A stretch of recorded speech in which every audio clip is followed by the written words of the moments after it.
नमस्कार दोस्तों, इतिहास की दुनिया में आपका स्वागत है। आज एक रहस्यमय किले के बारे में बताएंगे जो एक व्यक्ति की कब्र पर बना हुआ है। दोस्तों, हम बात कर रहे हैं मेहरानगढ़ दुर्ग के बारे में, जो कि जोधपुर में स्थित है। इस दुर्ग से पूरे पाकिस्तान को भी देखा जा सकता है। तो आइए जानते हैं इस मेहरानगढ़ दुर्ग के इतिहास और इससे जुड़े रहस्यमय तथ्यों के बारे में। दोस्तों, आज का वीडियो शुरू करने से पहले मेरी आपसे छोटी सी गुजारिश है कि नए आने वाले दोस्त चैनल को सब्सक्राइब कर बेल आइकन को भी प्रेस कर दें, जिससे हम ये ऐतिहासिक वीडियो का सिलसिला जारी रख सकें। दोस्तों, मेहरानगढ़ किले का इतिहास कई सदियों पुराना माना जाता है। राजस्थान में 15वीं शताब्दी में बना हुआ यह दुर्ग भारत की समृद्धि व महानता का प्रतीक है। मेहरानगढ़ किले का निर्माण मेवाड़ के राठौड़ राजवंश के 15वें शासक राव जोधा ने सन 1459 में करवाया था। राव जोधा जोधपुर के महाराज रणमल की 24 संतानों में से एक थे। इस किले का निर्माण सुंदर बलुआ पत्थरों से किया हुआ है। यह किला धरातल से 400 फीट की ऊंचाई पर स्थित है।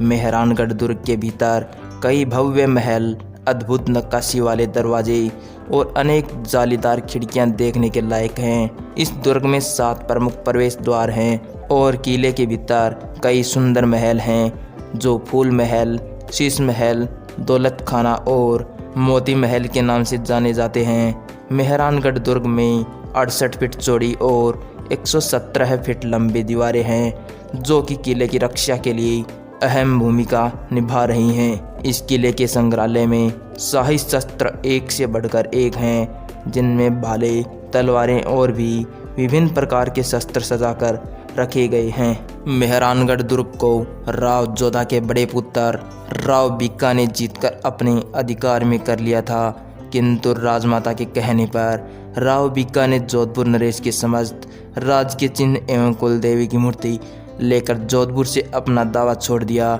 और बीकानेर में जाकर राज्य करने लगा।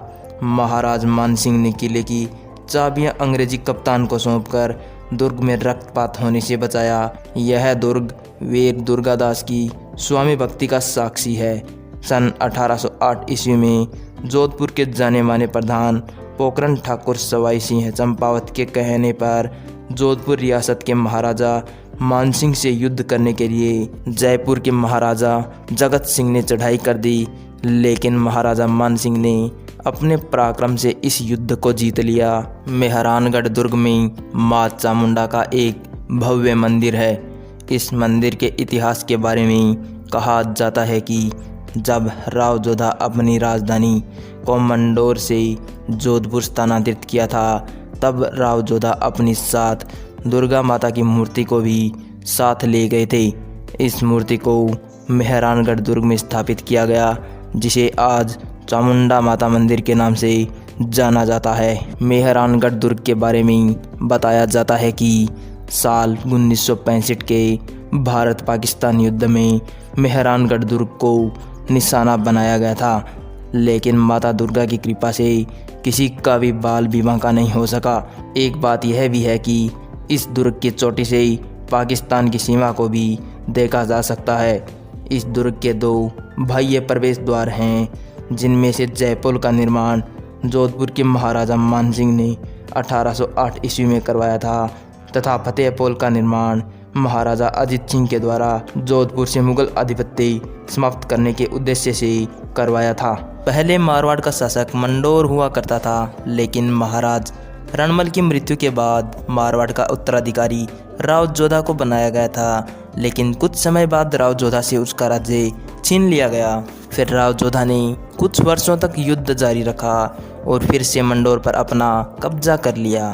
तब राव जोधा को मंडोर का किला ज़्यादा सुरक्षित नहीं लगा, इसलिए उन्होंने मंडोर से 9 किलोमीटर दूर एक पहाड़ी पर किला बनाया, जो आज पूरी दुनिया में मेहरानगढ़ दुर्ग के नाम से जाना जाता है। राव जोधा के बाद मारवाड़ के शासकों द्वारा इस किले में कई महल और प्रवेश द्वारों का निर्माण करवाया गया था। इतिहासकारों के अनुसार जब राव जोधा दुर्ग बनाने के लिए उचित स्थान की तलाश कर रहे थे, तब वह एक पहाड़ी पर पहुंचे और यहाँ पर उन्होंने एक बकरी को बाघ से लड़ते हुए देखा।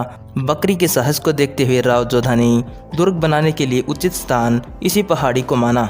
मेहरानगढ़ दुर्ग को श्रापित किला भी कहा जाता है, क्योंकि जिस पहाड़ी पर यह दुर्ग स्थित है वहाँ पर पहले पौराणिक कथाओं के अनुसार एक महात्मा तपस्या किया करते थे, जिन्हें लोग चिड़ियावाला बाबा के नाम से जाना करते थे, और पास में ही एक पानी का स्रोत भी था। जब राव जोधा ने इस पहाड़ी पर किले का निर्माण शुरू करवाया, तब राव जोधा ने महात्मा को यहाँ से जाने के लिए कहा।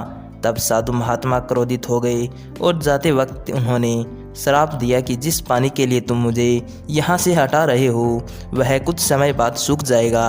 और कुछ समय बाद यहाँ पर पानी की कमी होने लगी। तब राजा ने साधु महात्मा से माफ़ी मांगी, और तब साधु महात्मा ने कहा कि इस श्राप को मुक्त करने के लिए सिर्फ एक ही उपाय है कि राज्य के किसी एक व्यक्ति को अपनी इच्छा से किले के नीचे जिंदा दफन होकर अपने जीवन की बलि देनी होगी। जब महाराजा को ऐसा कोई व्यक्ति नहीं मिला जो किले की नींव में अपने प्राणों की बलि दे सके, तभी राजा राम मेघवाल नाम के एक व्यक्ति आगे आए और उन्होंने किले की नींव में अपनी इच्छा से अपने प्राणों की बलि देने के लिए कहा। तब राजा राम मेघवाल को एक शुभ दिन और शुभ स्थान पर जिंदा दफनाया गया, ताकि मेहरानगढ़ किले की नींव रखी जा सके।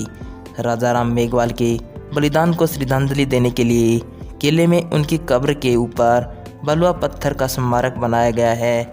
इस स्मारक में राजा राम का नाम व बलिदान की तारीख और अन्य जानकारियां एक शिलालेख पर लिखी गई हैं, ताकि आने वाले समय में उनके बारे में बताया जा सके।